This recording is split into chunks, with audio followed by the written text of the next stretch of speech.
Welcome to SS TV5 ప్రేక్షకులకు నమస్కారం. అనంత పద్మస్వామికి ఘనంగా పూజా కార్యక్రమాలను మండల నాయకులు ఘనంగా నిర్వహించారు. మెదక్ జిల్లా మండల కేంద్రమైన వెల్దుర్తిలోని కాకతీయ రాజుల నాటి పురాతన దేవాలయంలో వెలిసిన అనంత పద్మస్వామికి మంగళవారం అనంత చతుర్దశిని పురస్కరించుకొని స్వామివారికి ఘనంగా పూజా కార్యక్రమాలు నిర్వహించారు.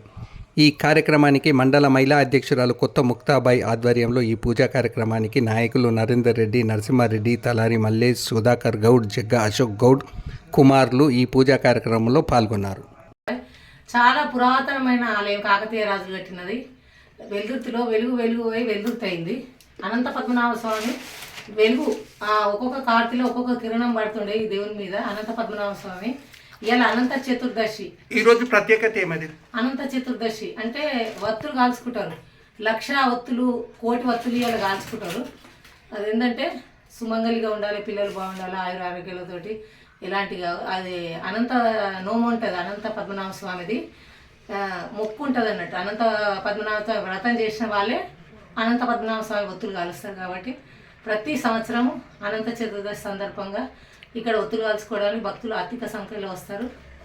అది పురాతనమైన కాకతీయ రాజులది కాబట్టి అందరూ వచ్చి వాళ్ళ జన్మ ధన్యం చేసుకోగలరని కోరుచున్నాను. అనంతాయ నమస్తుభ్యం సహస్రశిరసే నమః. రత్నసింహాసనం జారు ప్రయిత్యర్థం ప్రతిగృహ్యత శ్రీ అనంత పద్మనాభ స్వామినే నమః. ఓం ఆసనం సమర్పయామి.